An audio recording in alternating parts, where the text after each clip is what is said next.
Hello everyone! So, an exciting day today.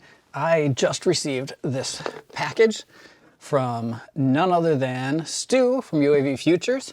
And if you don't know, a little while ago during one of his live streams, I was the lucky winner of one of his giveaways. And during that giveaway, he picked my name randomly and I won this guy. And this is an HGLRC Venyan 3 or something like that. And I was pretty excited to win it because I've never tried to use something like a sitting whip like this before. So I thought this would be something really fun to give a try and see how it goes. And I think most of it survived the journey all the way from Australia. So thanks again, Stu, for sending this to me.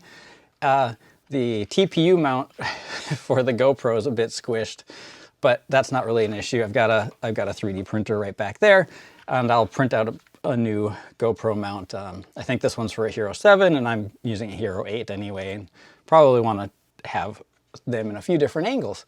I think also maybe, yeah, it looks like the analog antenna cable came disconnected or broke from that adapter.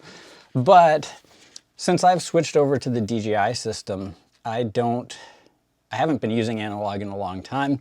So I'm going to look into ordering myself a Caddx Vista and get that installed in here and replace the camera in the front with the Nebula Nano Pro, I think. And then I don't have any FrSky radios. So I think I'll probably try to swap this out with a Crossfire, or maybe I'll leave it with the DJI radio. I'm not quite sure yet.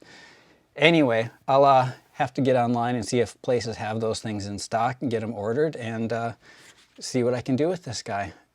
It seems kind of exciting. Can't wait to try it out. Thanks again, Stu, for sending me this from the free giveaway.